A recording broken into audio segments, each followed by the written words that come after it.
같이 사도신경으로 우리의 신앙을 고백하겠습니다. 전능하사 천지를 만드신 하나님 아버지를 내가 믿사오며 그 외아들 우리 주 예수 그리스도를 믿사오니 이는 성령으로 잉태하사 동정녀 마리아에게 나시고 본디오 빌라도에게 고난을 받으사 십자가에 못 박혀 죽으시고 장사한 지 사흘 만에 죽은 자 가운데서 다시 살아나시며 하늘에 오르사 전능하신 하나님 우편에 앉아 계시다가 저리로서 산자와 죽은 자를 심판하러 오시리라. 성령을 믿사오며 거룩한 공예와 성도가 서로 교통하는 것과 죄를 사하여 주시는 것과 몸이 다시 사는 것과 영원히 사는 것을 믿사옵나이다. 아멘. 찬송 445장입니다. 찬송가 445장입니다.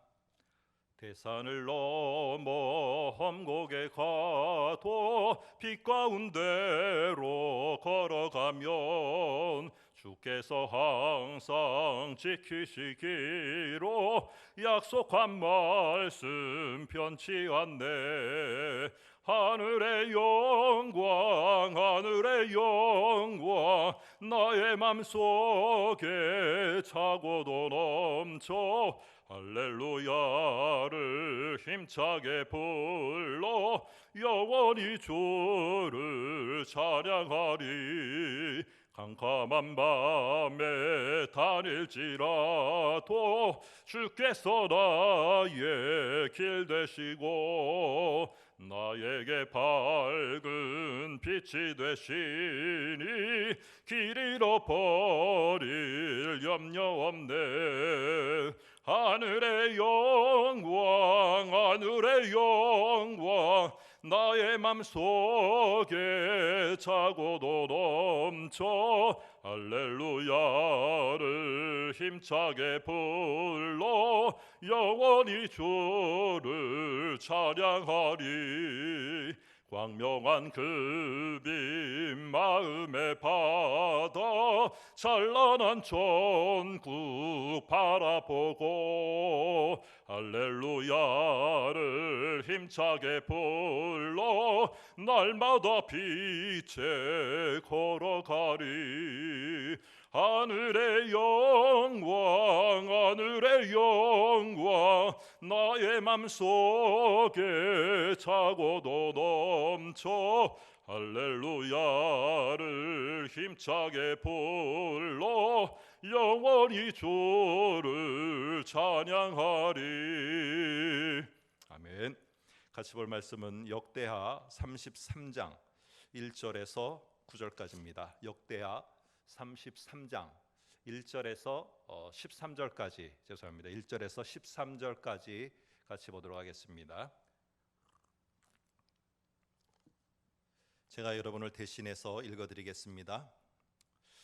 므낫세가 왕위에 오를 때 나이가 12세라 예루살렘에서 55년 동안 다스리며 여호와 보시기에 악을 행하여 여호와께서 이스라엘 자손 앞에서 쫓아내신 이방 사람들의 가증한 일을 본받아 그의 아버지 히스기야가 헐어버린 산당을 다시 세우며 바알들을 위하여 제단을 쌓으며 아세라 목상을 만들며 하늘의 모든 일월 성신을 경배하여 섬기며 여호와께서 전에 이르시기를 내가 내 이름을 예루살렘에 영원히 두리라 하신 여호와의 전에 제단들을 쌓고 또 여호와의 전 두 마당에 하늘의 일월 성신을 위하여 제단들을 쌓고 또 흰놈의 아들 골짜기에서 그의 아들들을 불 가운데로 지나가게 하며 또 점치며 사슬과 요술을 행하며 신접한 자와 박수를 신임하여 여호와 보시기에 악을 많이 행하여 여호와를 진노하게 하였으며 또 자기가 만든 아로 새긴 목상을 하나님 전에 세웠더라. 옛적에 하나님이 이 성전에 대하여 다윗과 그의 아들 솔로몬에게 이르시기를 내가 이스라엘 모든 지파 중에서 택한 이 성전과 예루살렘에 내 이름을 영원히 둘지라. 만일 이스라엘 사람이 내가 명령한 일들 곧 모세를 통하여 전한 모든 율법과 율례와 규례를 지켜 행하면 내가 그들의 발로 다시는 그의 조상들에게 정하여 준 땅에서 옮기지 않게 하리라 하셨으나 유다와 예루살렘 주민이 므낫세의 꾀임을 받고 악을 행한 것이 여호와께서 이스라엘 자손 앞에서 멸하신 모든 나라보다 더욱 심하였더라. 여호와께서 므낫세와 그의 백성에게 이르셨으나 그들이 듣지 아니하므로 여호와께서 아수르 왕의 군대 지휘관들이 와서 치게 하심에 그들이 므낫세를 사로잡고 쇠사슬로 결박하여 바벨론으로 끌고 간지라. 그가 환난을 당하여 그의 하나님 여호와께 간구하고 그의 조상들의 하나님 앞에 크게 겸손하여 기도하였으므로 하나님이 그의 기도를 받으시며 그의 간구를 들으시사 그가 예루살렘에 돌아와서 다시 왕위에 앉게 하심에 므낫세가 그제서야 여호와께서 하나님이신 줄을 알았더라. 아멘. 오늘은 33장의 므낫세 왕에 대한 이야기가 소개되고 있습니다. 2절에 보니까 여호와 보시기에 악을 행한 왕이다라고 이렇게 므낫세를 평가하고 있습니다. 그런데 그가 행한 여러 가지의 악 가운데 특별히 오늘 우리가 기억해야 될 것은 4절에 보면은 성전과 예루살렘에 여호와 이름을 두지 않고 있는 것을 알게 됩니다. 한번 4절을 보면은 여호와께서 전에 이르시기를 내가 내 이름을 예루살렘에 영원히 두리라 하신 여호와의 전에 그 여호와의 이름을 부르는 것 대신에 제단을 쌓고 그리고 거기에 신상들을 두고 그 신들의 이름을 부르도록 한 것입니다. 그러니까 하나님의 전에 하나님의 성전에 여호와의 이름이 불려져야 되는데 그 안에서 하나님의 이름이 불려지는 게 아니라 자꾸만 다른 신들의 이름이 불려지도록 만든 이게 가장 큰 므낫세 왕의 잘못이고 악인 것입니다. 특별히 7절에도 맨 마지막에 보면은 이 성전과 예루살렘에 내 이름을 영원히 둘지라 이렇게 하나님께서 말씀하셨는데 그 성전에 하나님 여호와의 이름이 불려지도록 그렇게 한 것이 아니라 자꾸 다른 신들의 이름이 불려지도록 했다는 것입니다.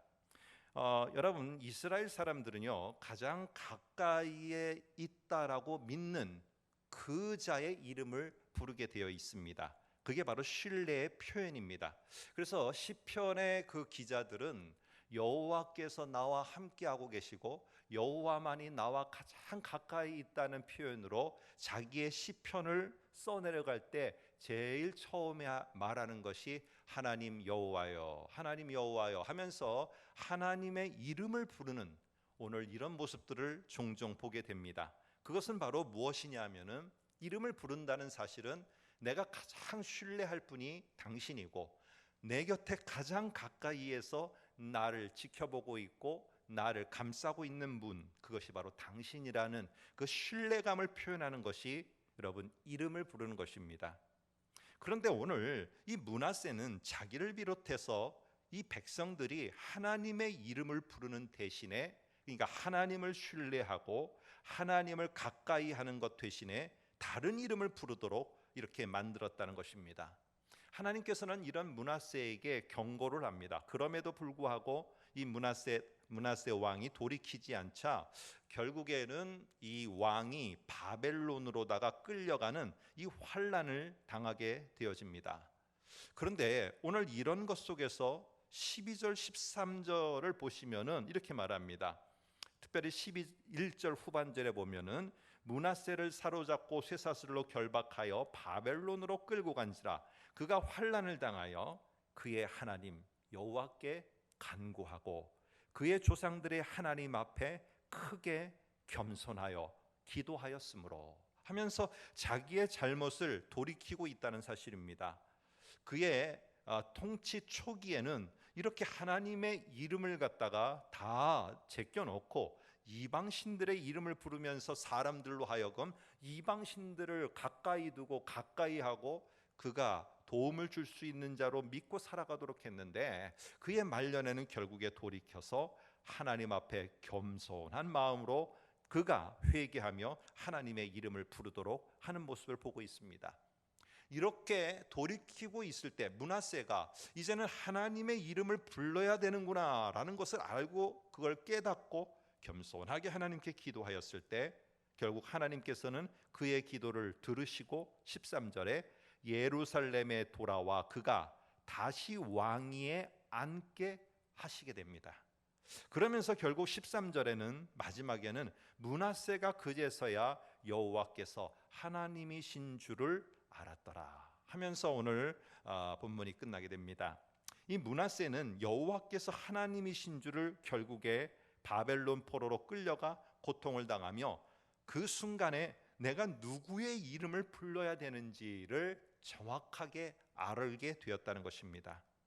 여러분, 오늘 이러한 므낫세 왕의 이야기를 통해서 우리는 하나님의 이름을 부르는 대신에, 물론 우리가 주여 하나님이여 라고 하지만은 오늘 이 본문 속에서 하나님의 이름을 부른다는 것은 바로 이 자리에, 이 순간에 다른 것이 아니라 바로 하나님 당신이 나와 함께하고 있습니다 라는 이 고백이 하나님의 이름을 부르는 그런 모습 속에 나타나고 있다는 것입니다.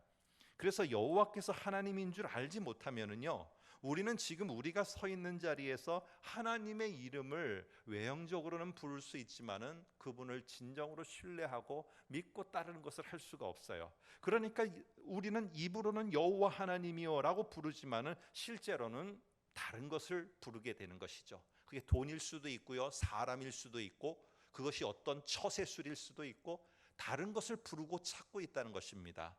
왜 그렇습니까? 바로 여호와의 이름, 그것이 가지고 있는 내가 지금 이 순간에 의지할 것은 당신밖에 없습니다 라는 시편 기자들의 고백처럼 오늘 므낫세가 돌이켜서 여호와를 바로 알게 되었던 것처럼 이런 것이 부재할 때는 여호와의 이름을 부르는 것이 아니라 다른 것의 이름을 부르면서 내 문제를 해결하려고 한다는 것입니다.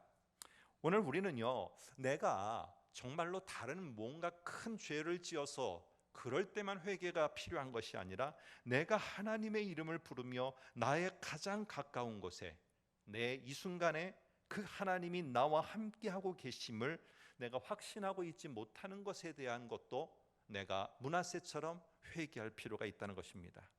오늘 그럴 때 그것은 부끄러운 것이 아닙니다. 오늘 하나님 앞에 내가 다 나의 모습을 보이면서 하나님, 왜 이 순간에 나는 하나님의 이름을 부르지 않고 왜 그것의 이름을 부르죠? 아니, 왜 그 사람의 이름을 부르죠? 나에게 정말로 여호와 하나님 당신이 계신데 하면서 나를 돌이켜 회개할 때 하나님께서는 우리의 간구를 들으시고 우리가 있어야 할 자리에 다시 있게 하시며 오늘 하나님께서 함께하고 나가는 것들을 깨달아 알게 할 것입니다. 오늘 여러분 이 말씀을 통해서 우리가 하나님의 이름을 부르는 그러한 모습이 없을 때 회개하는 자리에, 그러나 하나님의 이름을 부를 때는 내가 그분을 분명히 신뢰하는 모습으로 나아감으로 말미암아 하나님이 우리의 도움이 되시고 우리의 인도자 되시는 것을 분명히 깨닫고 경험하는 오늘 하루의 삶이 되시기를 주님의 이름으로 부탁드립니다. 기도하겠습니다. 하나님 아버지, 우리가 하나님을 아버지로 부르고 하나님의 이름을 부르고 나아가며 오늘 하루를 시작합니다. 하나님의 이름을 부르는 우리 귀한 성도들 속에 하나님이 동행하시고 어려운 난간을 헤쳐가는 이 순간 속에 하나님이 힘이 되어주시고 버팀목이 되어준다는 사실을 분명히 오늘 하루의 삶 가운데 깨닫게 하여 주시고 하나님의 이름을 부르지 못하는 나의 모습이 있다면 므낫세처럼 회개하며 나아갈 수 있는 우리의 모습이 되도록 주께서 우리들을 지키시고 인도하시고 보호하여 주옵소서. 예수님의 이름으로 기도하옵나이다. 아멘. 하늘에 계신 우리 아버지여, 이름이 거룩히 여김을 받으시오며 나라가 임하시오며 뜻이 하늘에서 이루어진 것 같이 땅에서도 이루어지이다. 오늘 우리에게 일용할 양식을 주시옵고 우리가 우리에게 죄 지은 자를 사하여 준 것 같이 우리 죄를 사하여 주시옵고 우리를 시험에 들게 하지 마시옵고 다만 악에서 구하시옵소서. 나라와 권세와 영광이 아버지께 영원히 있사옵나이다. 아멘.